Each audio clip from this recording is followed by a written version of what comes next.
Hello everyone and welcome to the Hearthmind Challenge Series. This is our 29th week, and this week we are proudly sponsored by mpeople.com for it's a $200 special prize pool we have going this week. Right now we're going to be bringing you the third and fourth place match, and it is between FallenRemote and Greyhound. FallenRemote we've had in the tournaments before, but this is the first time we're seeing Greyhound play. And I am Tim Kerosene Harris, for those of you that's your first time viewing, and I'm joined tonight by Bullock Askier Watson. How you doing tonight, Bullock? Oh, I'm doing great. Yeah, so I'm excited to see this because this is the first time I'll be seeing Greyhound play. I know FallenRemote is an excellent competitor. Like, I've seen him play through the weeks past in our tournaments, and I believe he was in the finals, I want to say 2 or 3 weeks ago. Yes, that's correct. And it's interesting to see that even though we have different challenges, completely different rules, pretty much week to week, we have the same players come up in the top four very often. We'll have newcomers as well, but the people that do well consistently do well. Yeah, and I mean, that's pretty much, like, if you look at any competitive format, it really shows through, like, who is the best of the best, so to speak, because, I mean, especially in something like this where you can't just play meta decks, you have to design a deck to fit that specific format each week. You know, it really tests the limits of being able to have a great understanding of the game of Hearthstone and predict what type of meta you're going to see week to week, as opposed to, you know, knowing that we have Goblins versus Gnomes right now, we have the expert set and the basic set, and you pretty much know what everybody's going to play. This really, it takes a lot more insight, I think, to really prepare for these challenges. Well, there's two different skills required in Hearthstone. One skill is to actually play the game. The other one is deck building, which kind of goes away when you net deck. But like Tim just mentioned, this is not an option here. Yeah, so I really think it does show, like, the people that have the skill in terms of being able to throw together a deck with whatever format is given to them and be able to have the understanding of it to really be able to pilot that deck effectively.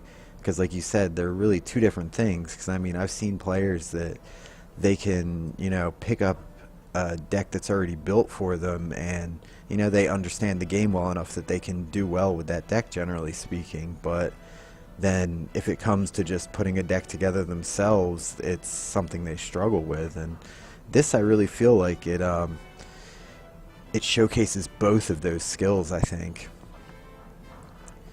Well, it looks like they're going to start the game here shortly, so we'll see what decks they prepared. Tim, did you have a chance to see either one of those guys play today?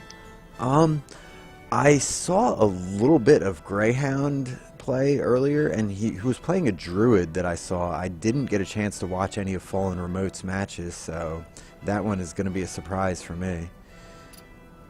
I saw just a little bit of Fallen Remotes, but not really enough to say what his deck was. I heard, I haven't personally seen, that Greyhound had a Hobgoblin Druid, so that's going to be really interesting to see how that works out for him. Yeah, like I was saying the other day when we were talking, you know, since Undertaker's gone, new meta, Hobgoblin Hunter. I'm calling it now.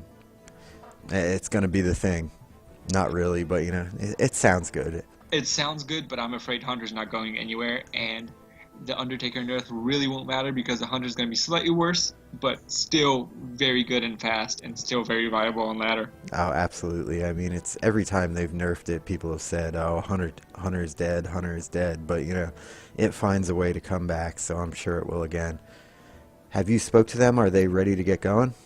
Yes, they had issues finding each other's battle tags, but they got it figured out. So they should head into the game. All right, if you want to give them the go-ahead that they can get ready, start up whenever they're ready. Looks like they're doing that right now. It's interesting to note that neither one hit legend this season. Usually, when we have our top four players, they're usually fairly high-level legends. Greyhound is a level 10, so I don't know if he is just not a particular ladder player, or maybe he's playing on a different server normally. Yeah, so we shall see. Just a second here.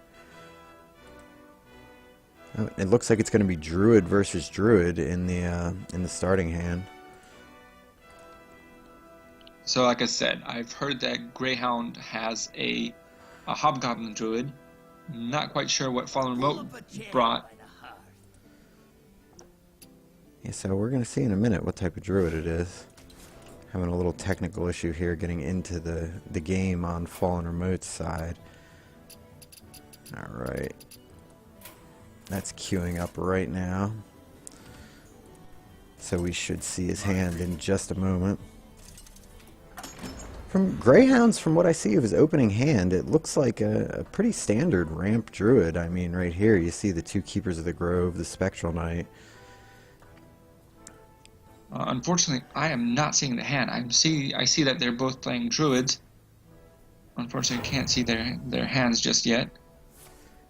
Yeah, so he went for the Coin Wild Growth on the first turn, which I think makes sense, seeing as he's got the Wrath to fall back onto the next turn if he needs to, if some small minions played, or he can just ramp up into the two Keepers down the line. And usually with a Druid matchup, that Wild Growth is crucial. Very often, especially when it's two ramps going against each other, the first player to get that Wild Growth has a tremendous advantage. Oh, absolutely, because you know it essentially throws you ahead a full turn if you really think about it in that sense. Looks like we may see the Wrath here to clear the Robo-Cub, because he really doesn't have another play aside from the hero power here. And going against a Druid, Wrath tends to be kind of a lackluster play in general, because Druids tend to ramp into the bigger minions, like we see right here coming out from FallenRemote, a Spectral Knight on the following turn.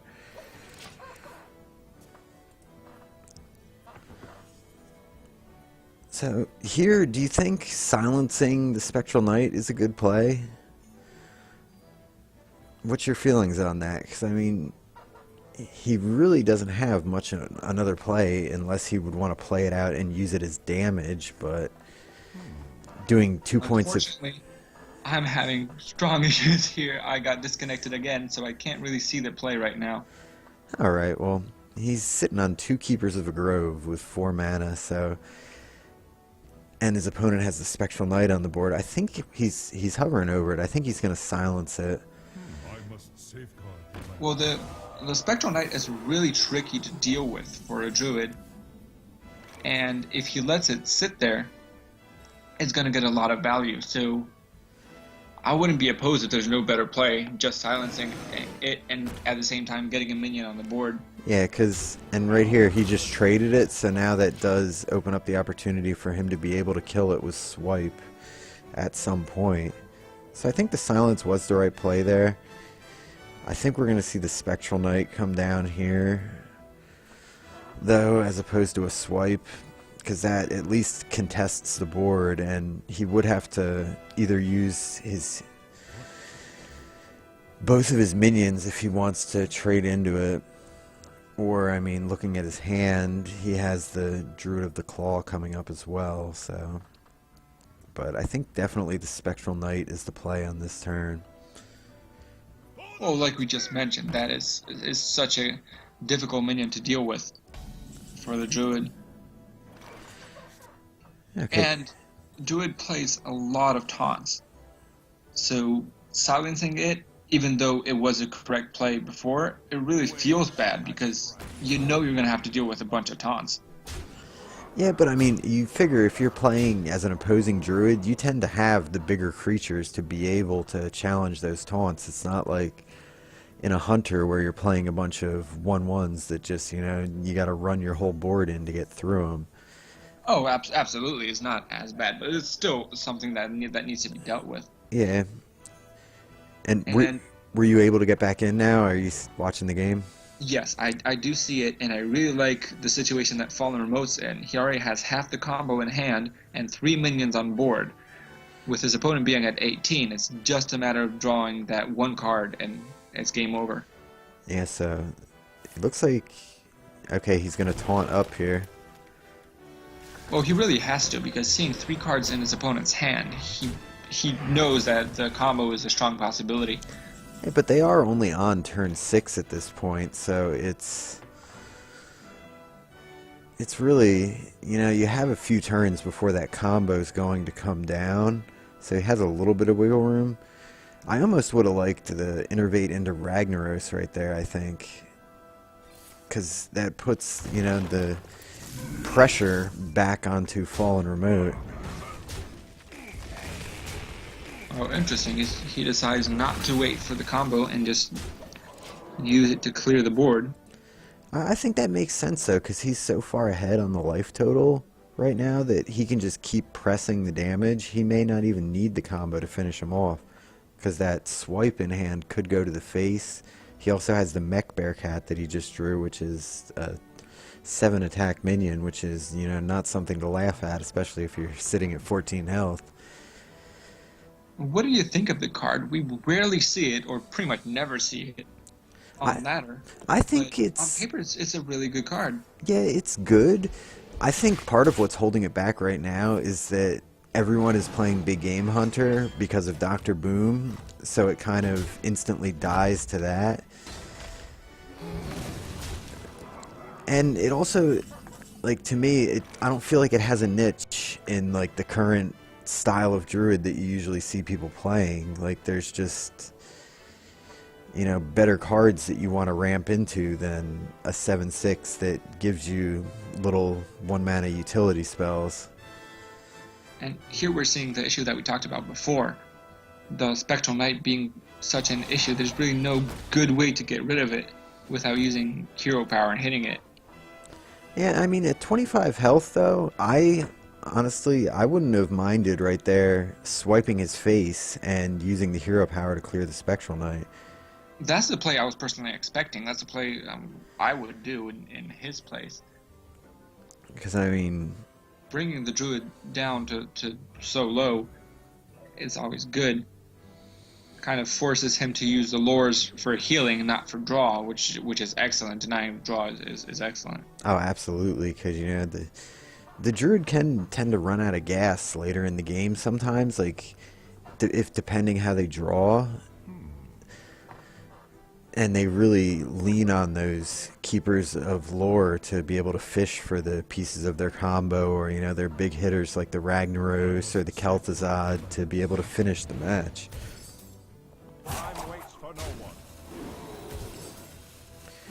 Okay, so he does get 2 spare parts out of the Mech Bearcat before it's eliminated. Well, really, Greyhound had no better option. Well, he could go for YOLO Rag, but that's just a 50% chance of success. Yeah, but right now, I don't know what other option he has. I mean, looking at the cards in his hand, he's really in a bad spot here. Like, I don't know if he's running any heal other than the keepers. Well, to be honest, playing Rag would be playing to win, not playing not to lose. And the play he did was playing not to lose, which really just delays the inevitable. Yeah. So I could see an argument for playing Rag that previous turn. The Senjin, I think it's too little too late at this point. I'm trying to see what other options he has. I mean, he has Lotheb and Senjin, but what's the Senjin really going to do? It's going to eat the Big Game Hunter and a hero power more than likely, or he's also got the Wrath he could cycle plus the Whirling Blade. Either one of them can give that extra point without even having to use his face. It does look like FallenRemote's game to lose right now, and yeah, I mean, oh, you're saying FallenRemote's looking like he's gonna lose here? You think? no, I said he would have to do something to lose. No. Gotcha. I was gonna say, I'm surprised he's holding back on Rag so long, especially being behind like this, where, he needs something to swing the board.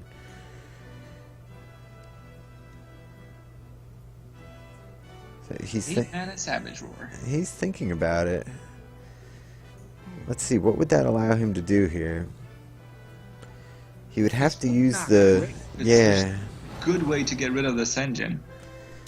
and he still pushes 6 damage through, but I don't know how I felt about that play, because it's not like it's setting him up for lethal this turn, because his opponent can deal with the Robocub, and then even with swipe hero power, he's only doing 5 points, so he's just short. Well, and I can't imagine Greyhound not using hero power this turn. So effectively, he's going to be at 7 at least. And that's if he doesn't decide to heal with lore. Yeah. Which at this point, I don't think I would, just because healing with lore does not bring you out of combo range, and you need those cards to win the game. Yeah. Here, I still like the YOLO Rag play here, I have to say. YOLO Rag and hero power, clear the Robocub with Lotheb, and just hit face.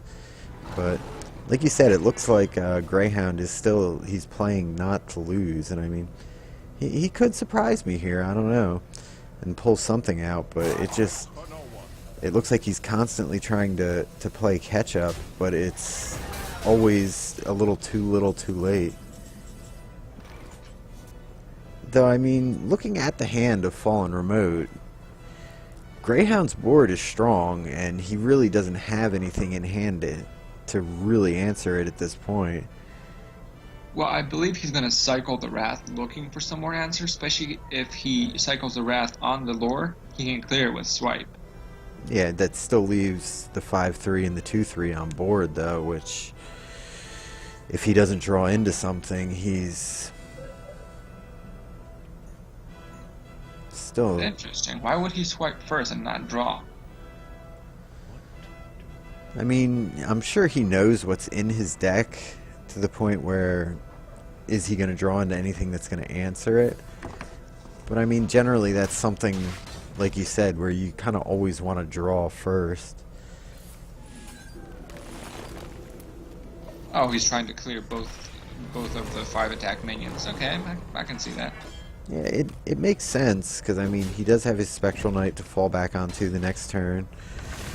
I mean, he doesn't know his opponent has Rag in hand right here. And Rag is actually getting pretty scary right now, because there's no answer in FallenRemote's deck. Rag right now would be... hand. First of all, you know it's going face, so that'll bring him down to 10 health, which puts him into combo range. Plus, I mean, he also has the Druid of the Claw, which he could charge up the following turn. So, you know, I keep saying it. I like Rag. Rag's the way to go. I think he's playing... now it definitely is. I didn't agree with it a few turns back, but I mean, now it definitely is. See, he's playing very safe, though, right here. Especially with the taunt. But I mean, I guess he's playing around combo, thinking his opponent may have combo in hand.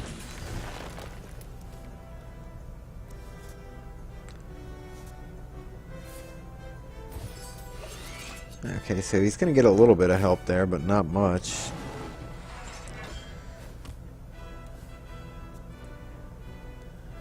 Oh, wow. That might actually swing the game. Well, he has 10 on board right now. If this isn't a time for Rag, I don't know what is. Because how is a Druid going to be able to deal with 2 6-health minions and an 8-health minion in one turn? Druid really doesn't have any type of massive board clear. It's not like they have equality or something to that nature where that's a lot of health to clear out. Well, that's game. Yeah. I knew Rag was going to come through for me right there. FallenRemote made me sound like an idiot. That was one of those, though, that I think it could have swung either way for sure. Because it was definitely back and forth for a minute there. So. Well, it paid off that Greyhound played very safe.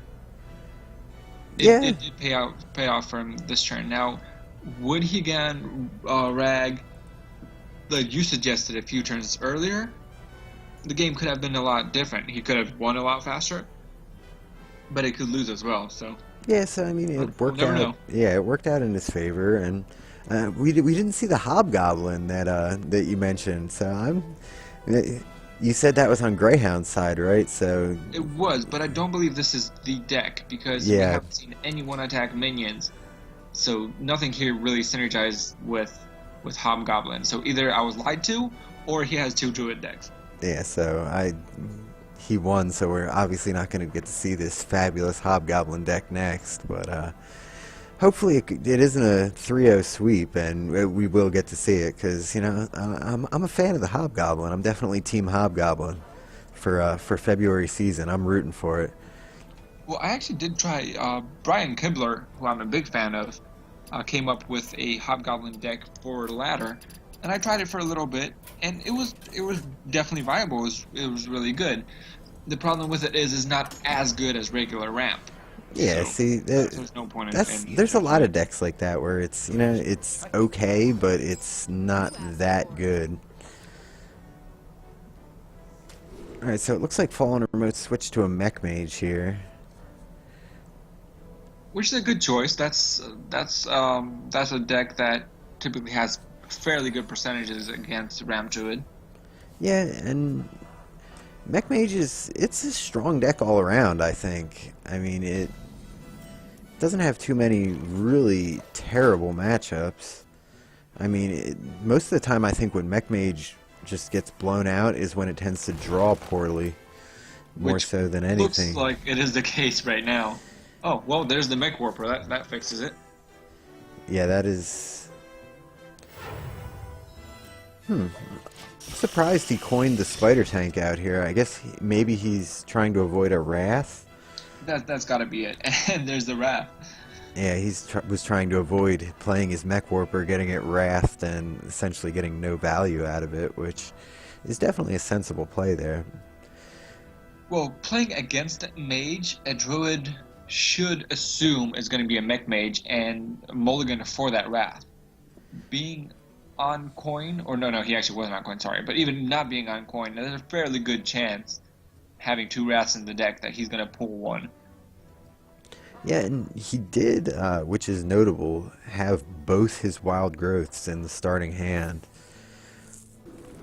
which is it's kind of an awkward thing, I think, because fitting one wild growth in is easy, but once you start ramping up, it becomes harder to fit that second wild growth in because you want to be able to be playing threats.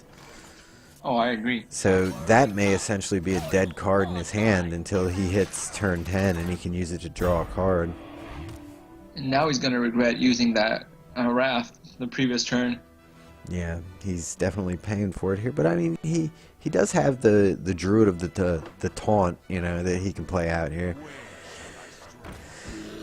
He does, but that Mech Warper essentially makes up for the early wild growth. Oh yeah, absolutely. If he can play one mech a turn, he's doing what the wild growth did. If he can play more than one mech, he's outpacing the wild growth. But I think Water Elemental is the right play here because that is such a strong card in terms of how you can lock down your opponent's board with it. And at 6 health, it's not like it's easy to remove. And he really didn't have any better option. Yeah. Do you think we're going to see a Black Knight on a 1-2 taunt? I think we should, to be honest. It feels terrible, but Yeah, because there's probably not any other taunt in this mage. The only thing there possibly could be is Belcher's, but I doubt it. well, it's that, and this allows you to get rid of the Mech Warper, which is huge. Which Absolutely. obviously what he did. Yeah, because that negates that mana advantage that he was generating every turn, having that sit out there. And we see Lotheb there, which, Lotheb's always a strong play because it's a good body for the mana cost. Plus, you also get the added effect of blocking your opponent out of spells for the turn. Oh, absolutely. Even just as a 5/5, he's not terrible for the mana cost. And then the added, basically banning spells from your opponent for a turn is a great Yeah, bonus. and it improves his board state right here because from where he's looking at it, he can ping the Druid of the Claw to kill it off right here, and then Lotheb will trade with the Black Knight and still leave behind like a 5/1, which the opponent will have to deal with. And a typical turn 7, or not turn 7 here, but 7 mana turn for a druid would be an Ancient of Lore, which really wouldn't help him much in this case. Yeah, Ancient of War would have been a nice play right here, but like you said, unfortunately he doesn't have it. And that would get polymorphed. This is true. I think we're probably going to see the Senjin, maybe a hero power. Probably just to the face with the hero power, I think. He really doesn't have any better target to hit with it.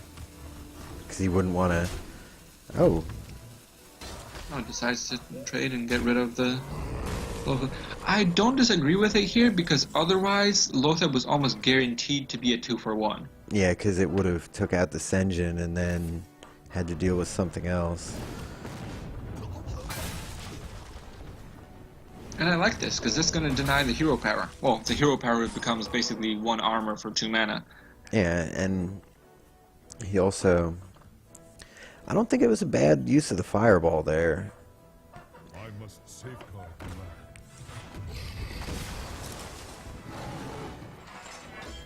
Yeah, and here we see it. It's just 1 armor for 2 mana.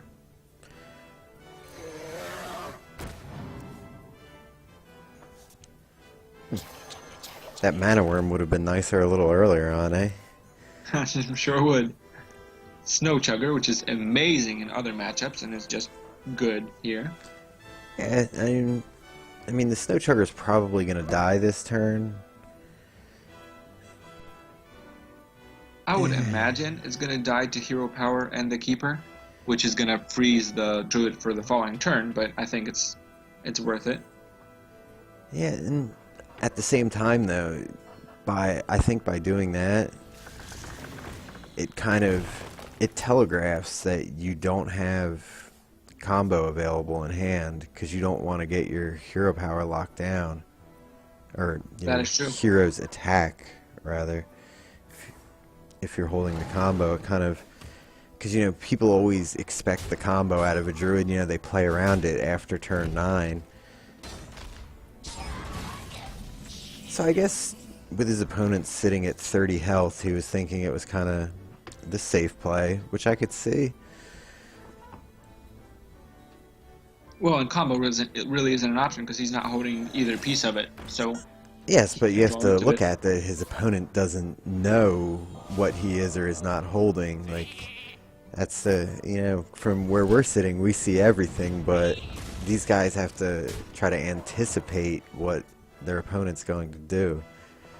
Which sometimes, like, I think it's easier to sit here and talk about it when you see both hands as opposed to, having to actually sit in that hot seat and make the plays. Oh, absolutely.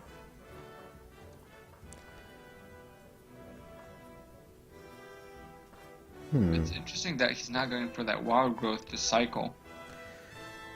Does he have a way to spend all 10 mana? Or 9? He could swipe and rag if he innervates here. Or let's see, can he clear? That's the question. He can't clear, really. No, there's no way to do it. So, His whole board is frozen, so he Yeah. would have to do it from the hand. I mean, he could swipe. I like the swipe, though. Getting rid of that spell power is pretty big. And that leaves him the last 2 mana. Oh, he's going to armor up from it. I figured he would have played the cycle there. I would like to see him cycle because it's always good to get more options, and that essentially 1 health really doesn't matter that much. At 1 health and you don't even get the attack value out of it.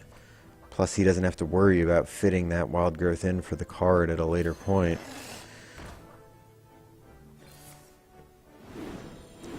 So So I mean, the Mech Mage is doing right now what Mech Mage does, you know, it just gradually builds up its board and overwhelms you. Though he's getting light on cards in hand. I mean, you look at Greyhound's holding 6 cards to FallenRemote's 1 Big Game Hunter, which, granted, Big Game Hunter is a swing card. Like, if we saw Ragnaros come down, he instantly deals with that. But then it's just a 4-2 body, which, with the rest of his hand, is not going to do too much good for him. So I think Greyhound right now is looking like he's going to kind of win out, you know, because he's stalled the game long enough to where it's just the quality of card in his deck is going to outclass the Mech Mage. Because, you know, the Mech Mage is more of a early, mid-game type of deck where it's got a lot of, like, the 2, 3, 4, that range, where the Druid... The only thing that I could see swinging the game right now, well, it wouldn't even be that big of a swing, but giving FallenRemote a greater chance would be Echo of Medivh, but we don't even know if he's running it or not. Yeah, I was going to say, or Antonidas, but he doesn't have any of the spells to activate it, so Antonidas really wouldn't even do him all that much good. And here again, we see that... Huh, that was interesting. I think it makes sense for him to clear out the board, because he has threats in hand where his opponent's sitting on 1 card. No, my screen was delayed. I saw him innervate into 4 mana, which made no sense, but he innervated into 6. My computer was too slow. That Arcane Intellect there was definitely a good top deck, though. What came out of it really was not all that good, but... I mean, in terms of... It's quite useless, to be honest. Yeah, in terms of what he could have hoped to top deck there, I think Arcane Intellect is probably one of the best things he could have gotten. But, you know, what came after that, not so much. He knows he's seen the Rag the previous game, so it's really risky to play right now, just as a 4-2. Yeah, and he did see the Force of Nature as well, so... Did he see the Savage Roar, or did that not even come out? Yes, it was played as an 8-mana Savage Roar after a Lothar turn. That's right. So I was going to say, I mean, even if he didn't, if someone's running Force of Nature, it's safe to assume they have at least 1 copy of Savage Roar in there as well. And again, he ignores the wild growth and just tries to build up some health back. At this point, I don't think that's a bad idea, because I agree, because the cards he has in hand are good enough. And also, with Mage, you have to worry about like their burst potential, because, you know, they have that Fireball, Frostbolt, possibly Ice Lance. Is like, I mean, this deck you wouldn't expect Ice Lance from, but, you know, they have all those cards at their disposal where you can think you're in a good position and they can quickly burn you out from, you know, like the 12 to 15, 16 range, just completely out of hand with no board. But he knows it's not going to happen right now, because the only cards that could do it with 3 cards in hand are 2 Fireballs and a Frostbolt, and he's already seen 1 Fireball used this turn, or this game rather. Yeah, so right now it's looking very good for Greyhound. With the way his board is, I wouldn't be shocked to see him actually heal himself. Looks like he's going to cycle first. We'll see what comes up from that here. Big Game Hunter, which, you know, is... That's pretty useless. Yeah, you don't really see any Big Game Hunter targets out of a Mech Mage. So, I've seen Boom in a few, but I really don't think it's... the deck that FallenRemote runs it. Doesn't look like it. So yeah, he is going to heal up here. And with the board he has right now, I do agree with it. It's just a safe play.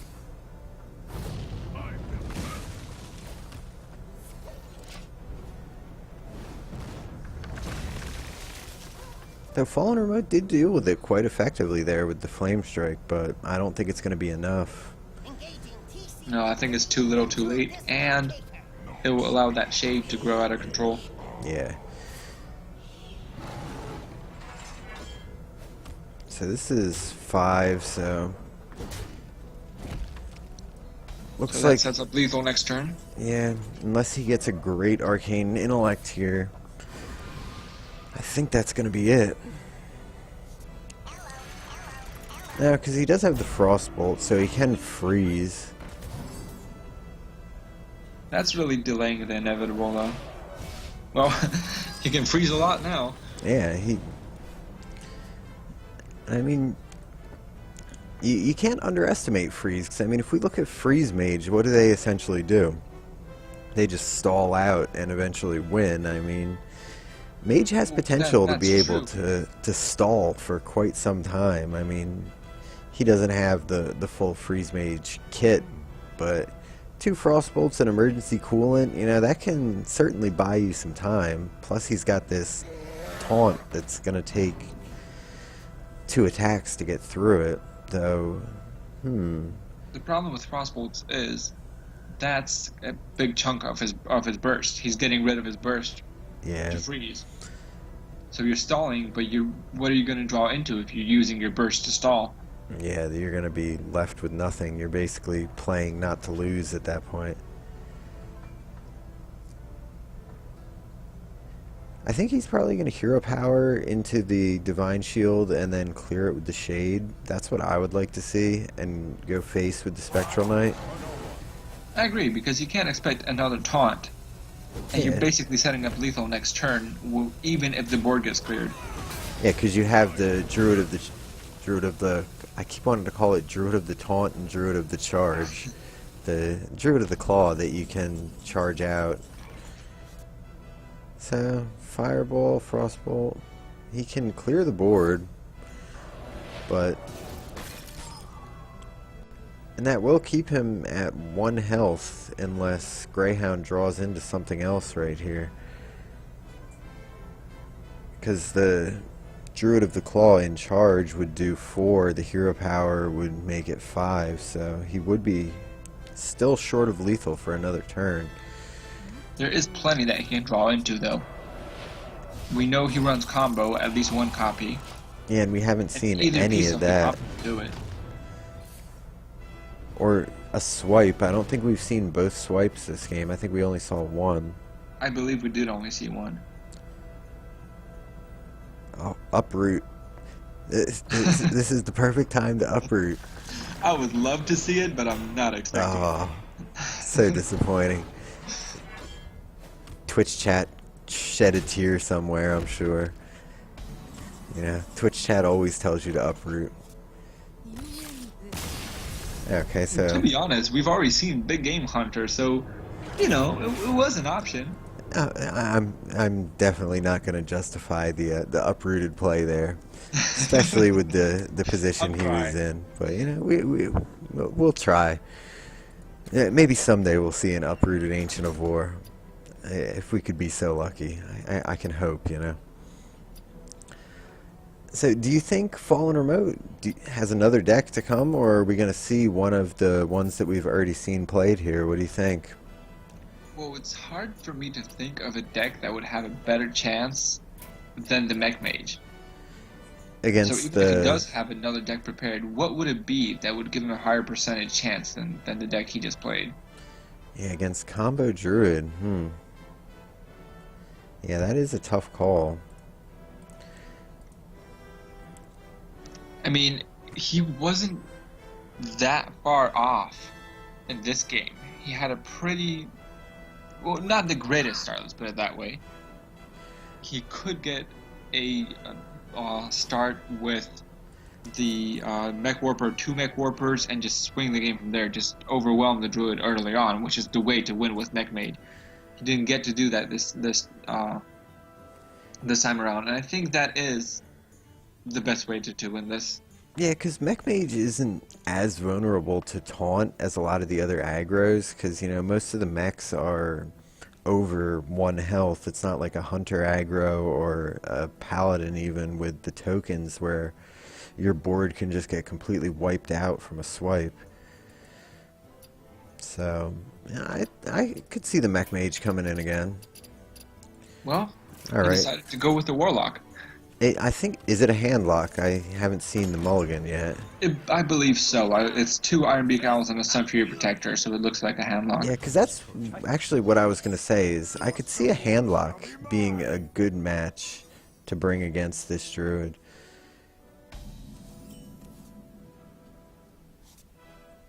I really don't like his hand, though. Yeah, the 2 owls and yeah, that is ugly. It is definitely an ugly start. And we're going to see Innervate Shade most likely. Yeah, which a shade on turn 1 is so strong. Because that thing, you know, even if you don't do anything with it right away, it just sits there and grows.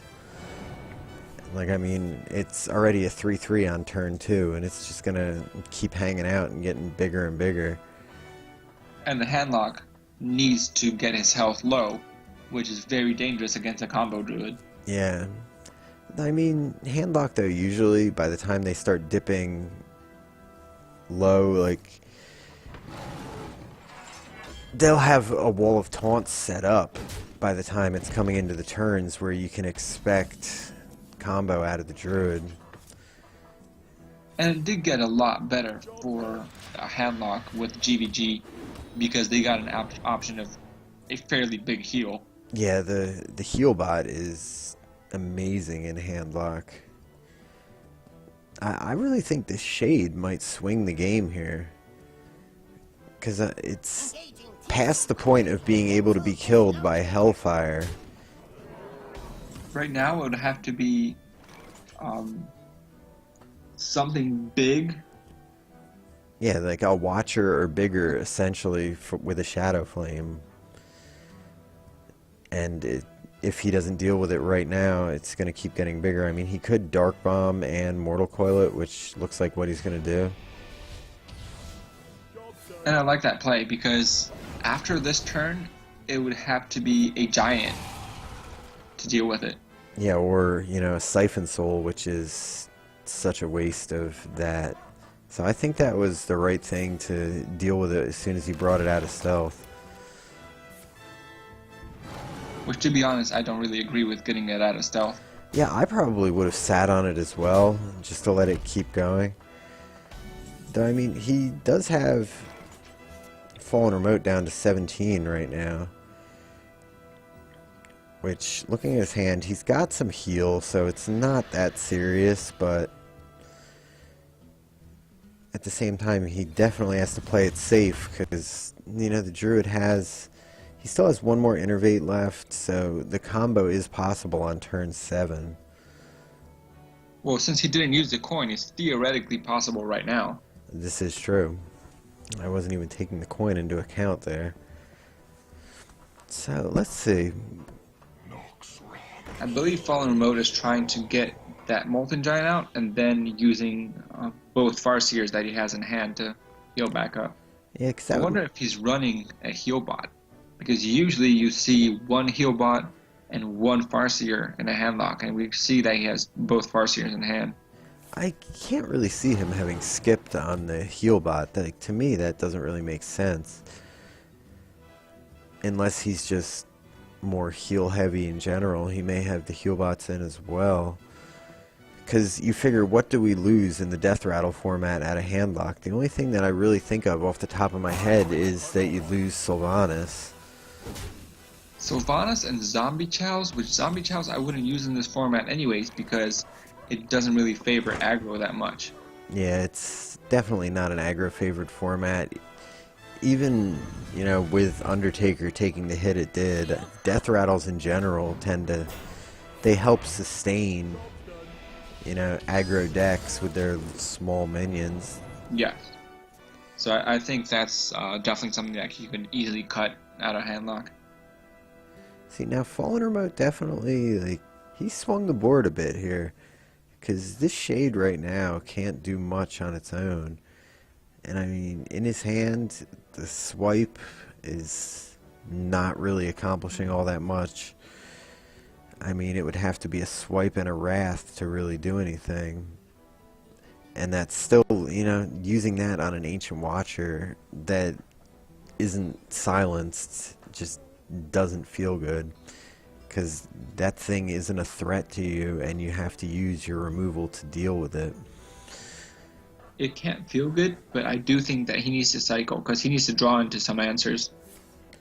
Yeah, he really hasn't drawn into too many minions this game. Like, we haven't seen either of the Spectral Knights, Druid of the Claws, any of that. He decides to use face to get rid of the remainder of that Ancient Watcher. Which I don't dislike, because his health is not in that bad of a place, even against a handlock, and the Wrath, he could save if he has to finish off something that is bigger than 4 attack, which is fairly common in a handlock deck, True. Okay, so here, Well, I'm guessing the big game hunter's going to come out because there's no better target than an 8/8. Well, an 8/8 with taunt, I guess. yeah, I was gonna say with can't taunt is about the only better, but I mean, 8 damage to your face adds up very quickly, so I think it would be the right choice to deal with it here. Let's see, what other options does he have along with that? So that would leave him with 5 mana, and if he trades the Ancient Watcher, he could Wrath Cycle and Hero Power to eliminate the 2/2. Time waits for no one. It's an option, but I really don't think he wants to get rid of that shade. Yeah, so he's That's a win gonna. condition right there. Okay, I like that too. Clearing the Watcher out with a Wrath. He still has plenty of health. Yeah, where So- he can afford to take the. Oh, Oh, that's interesting. Is that worth the Shadow Flame? Well, there's the heal bot. That answers that question. yeah, so he definitely is heal heavy. I think the Shadow Flame is worth it here. Because he has Jiraxxus in his hand, so it's not as though he's going to be short on board presence. And if he does feel like he's running out of threats, Jiraxxus can easily come down and start pumping out 6/6 minions every turn, which, like we were talking about in the last game, Druids have a hard time dealing with a large quantity of, hefty minions. Like, they do good with a bunch of little stuff, but if you're playing minions that are as big as theirs or bigger, they have a very difficult time dealing with it.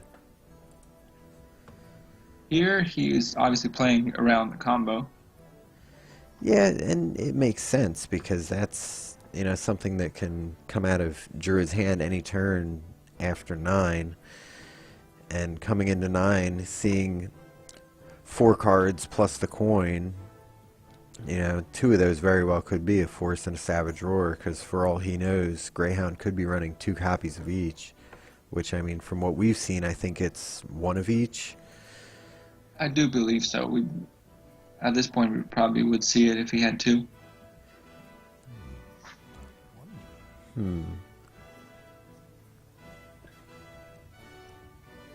I think...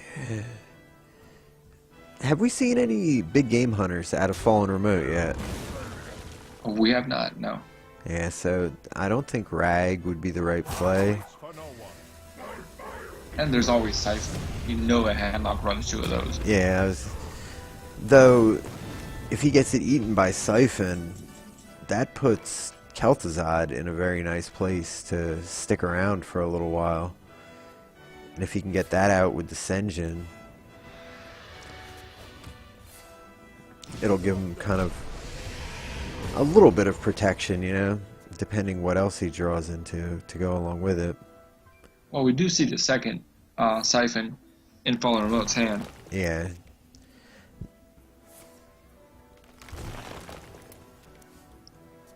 Well, since he cycled, there's no way he's going to play Kel'Thuzad. I can't see him playing that on an empty board. That makes no sense. Yeah, he'll probably... It looks like he's thinking about maybe the Druid and the Sen'jin, though I feel like that sets himself up for a Shadow Flame. Like, granted, it would have to be a giant Shadow Flame. Oh, he's going for it.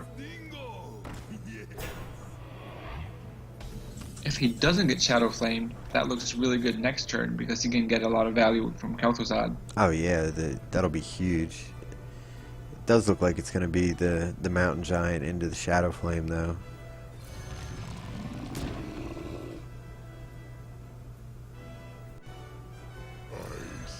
Really?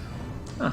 He's probably worried about combo still, because by doing that he blocked the Force and the Savage Roar. Because I mean, Savage Roar right there would be 6, 5, so that's 11 and 2, 3. He could do 14, but he couldn't have done lethal with just the Savage Roar. So I think that's what he was playing around there. Kel'Thuzad is going to have amazing value right now. And that's the only play that I see makes sense. Yeah, because he can eliminate Lotheb, and then the Mountain Giant... Well, either that or run both into the Giant. That's not enough, though. Because that'll only be 7. You're right, I was thinking about the Wrath, but obviously can't play the Wrath. Yeah, he's 7 choked mana. up on mana here, so it's tough. And you don't want to hit an 8 attack Giant with your face. That's not a very good choice. And the other thing, too, is if Kel'Thuzad comes down, even though it's going to bring the minions back, all 3 of them get wiped out by Shadow Flame right here. So this is going to be a very painful turn, I think, for Greyhound.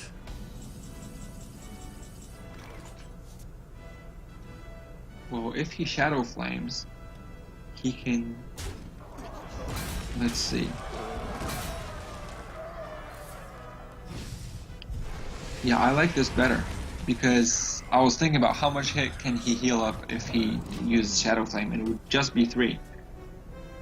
While this still dies to combo, at least it healed him up for 6, not for 3.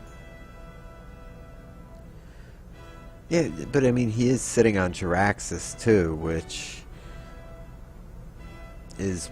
it's a little bit of an awkward hand he's holding, because the Twilight Drake, that's a decent play to the board, but the 2 owls at this point are really not doing much at all.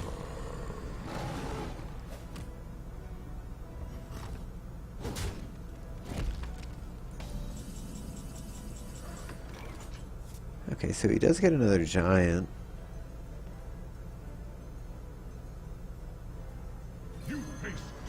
Yeah, I like... really worried about that combo. Yeah, I was gonna say, I like Jiraxxus here, because it protects you from combo, number 1, and it allows you to start pressing the board, being aggressive now. And he has the Mountain Giant in hand, even though, yeah, it's going to cost him 6 mana, but he could play that out along with an Infernal and possibly an Owl next turn if there's something that needs to be silenced. So I think he's setting himself up to swing the board back in his favor. And just, like, that's basically what Jiraxxus does, you know? He overwhelms the board to where, like, yeah, your opponent can deal with it for a few turns, but 2 mana 6/6s plus whatever you're able to play out of your hand, it adds up after a while, and unless you can kill, like, finish off the Warlock, you get overrun. What Greyhound needs is the combo. He needs a combo and he needs it fast. The problem is he's not even holding one piece, so it's not looking too good. Yeah, and for that reason, I think I would have liked the Ancient of Lore there to fish for cards, just to attempt to find it, because the combo is what's going to win him the game at this point. Although this puts 9 attack on the board that we see can't be really dealt with efficiently. So dealing 9 damage, leaving the Warlock at 6 can be pretty significant here. Yeah, and that also does, it sets up lethal if he draws one piece of the combo as well. Which he does not, so he could Ancient of Lore and hope to draw into a Savage Roar. But I don't, that still wouldn't, that'd be 7 and 6, 13. That would be enough to finish the game this turn. He's being threatened with lethal himself, though. Yeah, but it comes back to, I think at least, that at this point, he really shouldn't be trading with the board. Because once Jiraxis comes, you're essentially racing the Warlock. Oh yes, he's not gaining board control back with FallenRemote dropping 2 mana 6/6s every turn. Yeah, so he just needs to race down that last 15 health, and with no taunts on the board, there's a good chance he may not get a better opportunity than this to close out the game. And I mean, he's, like you said, he's staring down lethal himself, so I think playing it for the cards is the only option, really. He doesn't get it, so now he has to trade. Oh, and he got roped too. Oh no, he didn't. It went through. Looked like he got roped on my end. It's still not enough, though. That's still lethal. Yeah. Alright, so FallenRemote is still in this.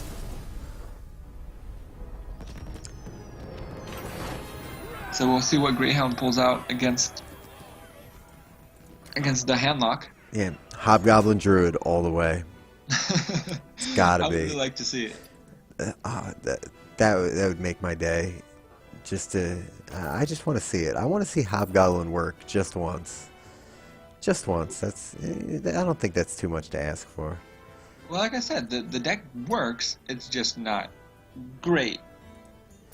I want to see a great Hobgoblin deck, though. You know? I know I'm asking a lot here, but we'll see. And that's assuming he even has a second deck prepared, because you know we don't know. Because the one match that I briefly spectated of his earlier, he was playing a Druid, and I didn't happen to see any Hobgoblins that looked like something similar to what he has now, some sort of ramp. Because I only briefly saw it, but So you're suggesting I was lied to? there is a possibility, you know. Never trust Twitch chat or Reddit. Those are the first 2 rules of Hearthstone. They will always lie to you.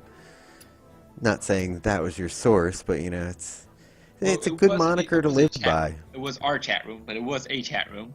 Yeah. It's almost Twitch chat, but not quite. Alright, so it looks like they're getting ready to start right here, so I'm looking forward to seeing these Hobgoblins in the opener. Well, if you get them in the opener, they're great. I must protect the one. If you could innovate out a Hobgoblin and then play, let's say, the Spiders, that's great. From the mulligan, it looks like it may be the same Druid, because I see Shade, Wrath, and a Druid of the Claw. Yeah, it's not lending much credence to the Hobgoblin theory. Shame. Someday someone will play Hobgoblin in our tournament. If I played in the tournament, I know I would. Well, it can be viable. We'll see. We'll see what next month's ladder brings. It's always interesting to see a meta right after a nerf.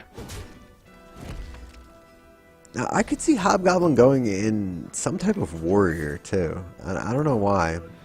But I mean, warrior they use a lot of one attack minions that are actually decent, from the Acolyte of Pain to the Armor Smith. I'm trying to think what else. Acolyte of Pain would actually be amazing because giving it more health potentially draws more cards out of it. Yeah, and it also makes it a threat too when you give it 3 attack. It's not just like a little 1/1 ping that you can laugh at. It 3 attack, and you can actually clear some minions or lay some damage onto your opponent with it as well.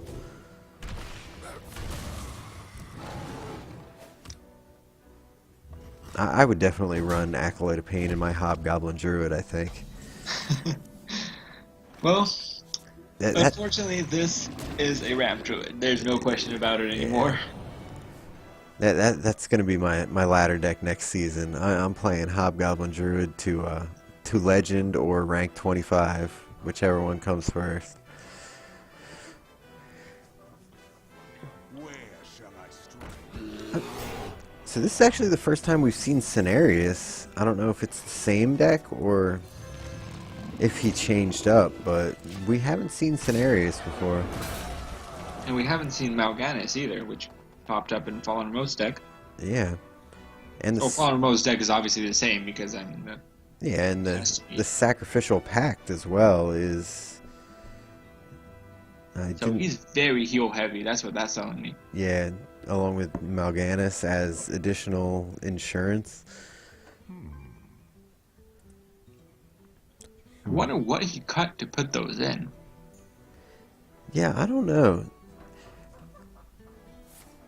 Because I know Mal'Ganis was popularized by Magic Amy in the ESL a few weeks back. I didn't actually see the deck list that she ran, but from what I heard of it, it was essentially a very greedy version of Handlock where it had Mal'Ganis and Jaraxxus both in there. So this may be something to that nature. Which a greedy deck makes sense in this format because you can't expect a lot of aggro with all the death battles being banned.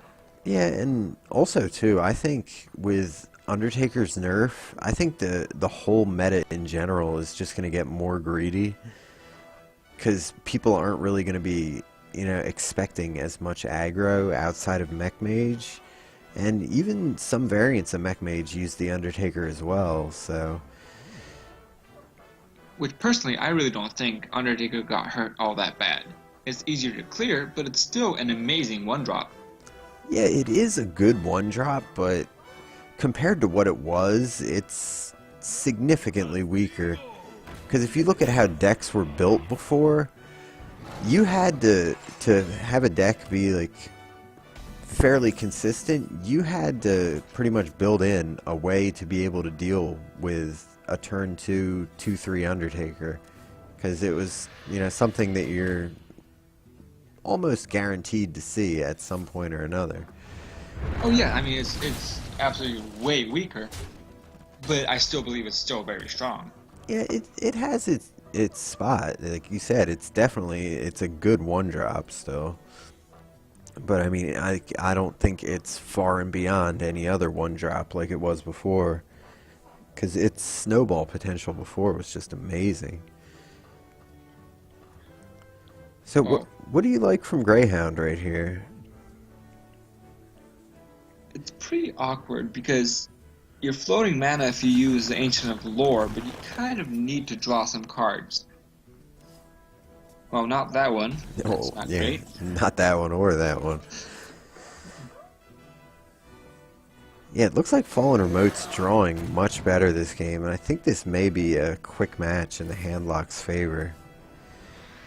Which I would like to see this game go to this series go to 5 games, because this is a very nice back and forth series. Yeah, it gives us a chance for that holdout, Hobgoblin closer. I'm not letting it go. I want it. I really, really want to see it. Greyhound's just drawing blanks right now. That second wire growth on turn 9 is useless. Yeah, Cenarius, I don't think is a bad play here. I think it's the only play. You could play Lotheb and maybe silence the Drake, but you can't deal with the Drake this turn anyway, so... Yeah, so, you know, essentially you silence it and he trades it into something. Double Mortal Coil? That's what it's going to be. Yeah, I mean, he's got enough cards in hand that the card disadvantage isn't that terrible. And he's got life and heal that he can afford to tap. And he's got Mal'Ganis, too, which is... Mal'Ganis, you know, they insurance. tap into Jiraxxus. We're not light on heal at all. So here... Well, he's got to clear that taunt. And a 5/8 will do a great job at that. But what next? Yeah, because you don't want to play Kel'Thuzad here, because your 5/8 isn't going to die, so it'll just be left at a 5/3, and the Lotheb and Twilight Drake can clear him. So it looks like... 7 mana cycle Wild Growth doesn't look too appealing. Oh, you wouldn't even be able to cycle it, because the excess mana would cost 5 on top of it. Oh yeah, that's right, I didn't think of that. So it looks like he's leaning towards Lotheb. I see that's where he keeps mousing over. Oh no, it's going to be Keeper maybe? I must safeguard. Keeper. Full power to clear it. Yeah, and then the Shade probably as well. Yep.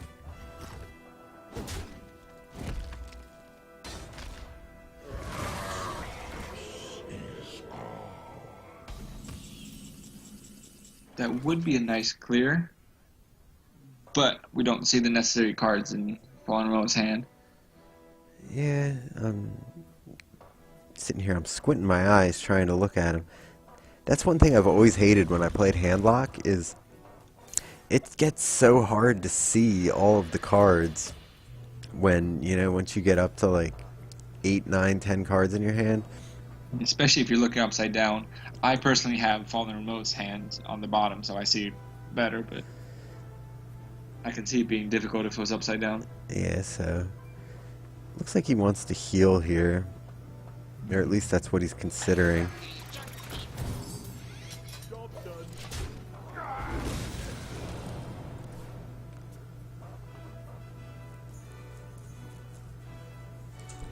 And he's still sitting on those cycles. Let's see here. There's really no great plays. He could potentially go for Kel'Thuzad right now, but it really doesn't achieve a lot. Yeah, so he may be cycling and seeing if he draws into something better before going for that. Now, if only he had one more mana, this would be a very nice play with the Azure Dragon swipe. Oh, absolutely. Probably going to try to keep that for next turn. Yeah, and now with Lotheb on the board, that makes a Kel'Thuzad play much stronger. And the Watcher can't attack, so it really doesn't have all that much potential to clear. And he locked his spells out too. So actually, I like that play there, because it gives him a lot of flexibility in what he does here on this turn coming up.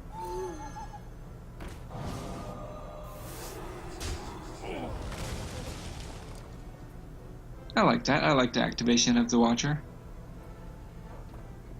Yeah, so what can he do if he Kel'Thuzad's right here? He can clear the 4/3, but then his Shade will go back to a 2/2.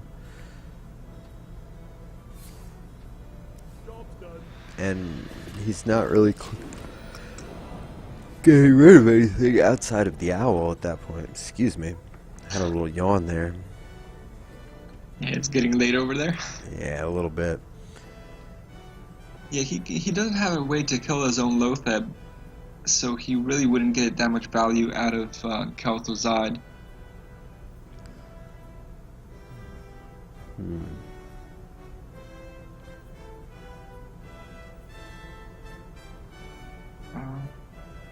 I'm just looking at the board. I'm trying to... He could...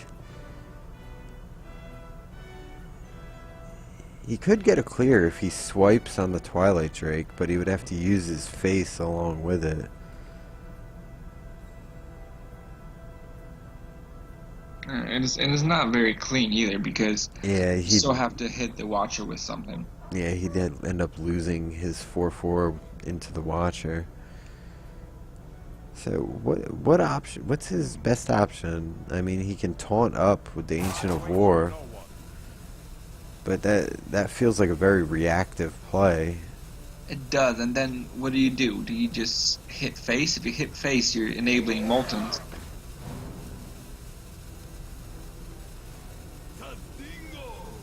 Well, that was a pretty decent draw.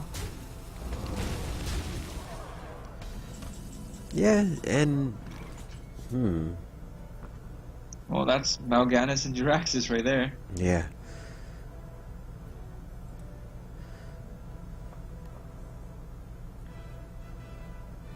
He may attack with the Drake. And then Shadow Flame. Yeah. Because that That's what he's clears going for. everything. And gets rid of that shade before it grows too big. Oh, he may be thinking of Shadow Flaming the Owl and Hellfire. Yeah. I like that. Yeah, he definitely has the cards to spare, and it also brings himself closer to playing the free Molten Giants, which is why I think he did that. Because, you know, now his Moltens are down to costing 6 from where they were sitting at 9 a minute ago.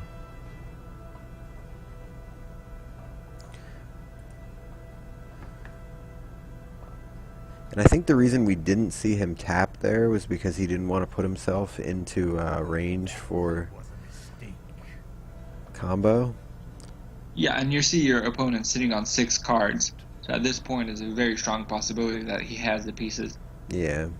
which we see he doesn't. But it was a good play on FallenRemote's part, playing safe. Yeah, it's just all my opponents always have combo. They always have combo or Fiery War Axe, you know, or whatever they need. Uproot, come on, uproot. Uproot. Oh, Ah, not he didn't go for not it. this Sorry. time. Not this time. Uproot's that next level play, you know, nobody expects it. That's the excitement of it. So what do you think here? He's gonna tap. Well, that's an answer. Yeah, that was definitely a nice draw. Because that also brings him out of range of the combo. And I almost feel like he's not really respecting the combo at this point. Because it seems like he was playing around it for so long, and it never showed up. Though this Ragnaros, it's going to bring him down to 7. Well, he can set up a wall of taunts and still heal up. I've got the beast in my sight. Yeah, so he does eliminate it. We'll see 2 Moltens.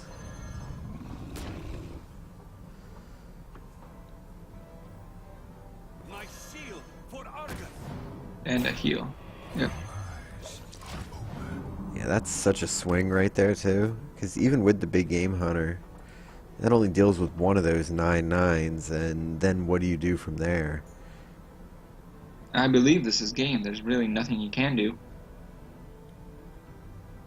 Yeah, because, I mean, big game hunter, wild. Even if he heals up. Yeah, and if he cycled the wild growth, that only leaves him with 5 mana, which isn't gonna have an answer for that giant, aside from another big game hunter. And if he heals up here, he's still dead. I don't think there is any way out for Greyhound right now.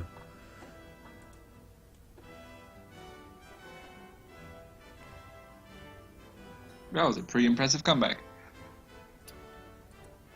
After being down the series 2-0, if I remember correctly. Yeah, that just shows Handlock is, I think it's a deck that's here to stay. It's very consistent. It does what it does, and in Goblins vs. Gnomes, it just got a couple more tools that I think really improved it, like with the Dark Bomb over running Soulfire and the Antique Healbot.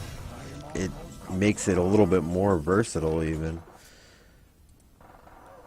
Well, the main thing about the deck is that you play most of your deck, you have access to most of your cards pretty much every game, and that is huge. Yeah, and just the sheer number of cards you have in hand.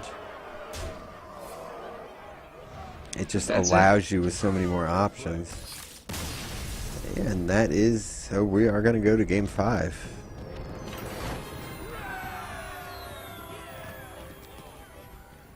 Is it going to be Hobgoblin Druid? Yeah, maybe. Anything can happen here. And I love matchups like this where, it looks like it's going to be one-sided from the start, and then it just completely swings back the other way. Like, it definitely makes for something that's really exciting for us to watch, especially having not seen the decks, and we get to see the full range of what people have prepared. Oh, jeez. And even though this is Handlock, it's a different Handlock than we typically see. Yeah, because it's obviously tailored towards the little meta that we created with the no death rattle, no death rattles allowed. Yeah, and the sacrificial packs, like, what do you think about that being included in there? That really caught me off guard. Well, it kind of matches the theme that he went with, which is drawing a bunch of cards with tapping and having a lot of heal to get back out of any combo range, be it Druid combo or Freeze Mage or whatever he might have expected. Yeah, like, to me it almost feels anti-aggro, aside from the zombie chows, but those obviously aren't legal in this format. Like, because, going into a longer game, Handlock usually has enough heal to really, they hang on that fringe of just barely having enough health. But once they get their mana up, they have, like, the heal bots now, along with the Siphon Soul and things, and Jiraxis that can just kind of extend the game much longer than you would expect them to. Well, it's worked out great for him so far. We'll see what deck FallenRemote's going to attempt to counter with, or excuse me, Greyhound's going to counter with, but it seems like he's sticking with the Druid. And from the look of it, it's not the Hobgoblin one, I'm sorry to say. No, it looks like the same one. So it looks like the same Druid we've seen every game. So he may have only had the one deck. It does look like I've been lied to. So rude. It's what you get for trusting the internet chat. You can never believe them. So, well, we're going to see a turn 2 Shade. That's a pretty strong play. Yeah. Who do you give the advantage to in this match, seeing as that we've seen pretty much the entirety of both of these decks? I give the advantage to FallenRemote, not just because of the decks that we've seen, but the psychological aspect. He has such momentum behind him. He was down 2-0 and he swung it and is on a roll right now, and that has to feel great. And he just won this very matchup last game. Now Greyhound feels like he's from behind. He is coming from behind right now, losing 2 games in a row, just losing to the matchup that he's trying to win right now. So he has to feel a lot more pressure than FallenRemote. Yeah, I would agree with that. Definitely has the momentum going for him.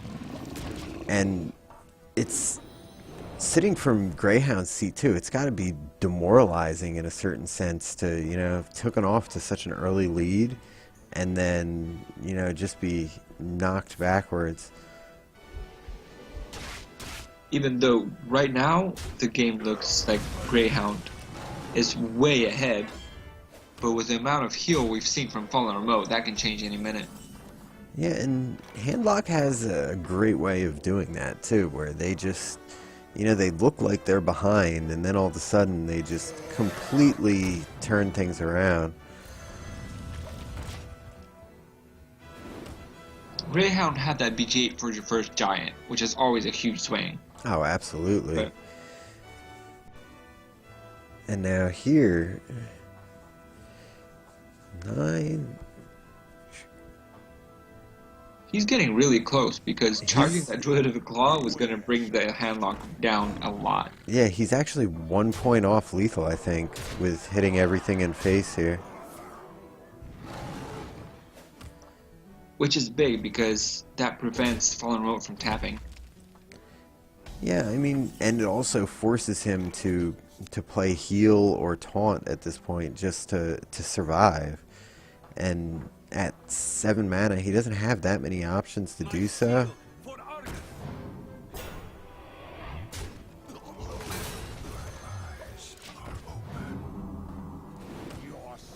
That's actually game right here, because the Black Knight takes out the 7 health, the 7/7 clears the other. That's true. Wow, and that Very fast game. Yeah, that After was seeing those drawn out matches from them. Yeah, that was an incredibly fast game 5. I'm surprised. So we're gonna have Greyhound taking 3rd place this week. After I just talked for a few minutes about how FallenRemote's got the momentum. Yeah, I mean it shows how quick it can change, and like that one big game hunter, I really feel like it made a huge difference in that matchup, because it allowed the Shade that little bit of extra time to grow to the point where it was a 7/7 that last turn.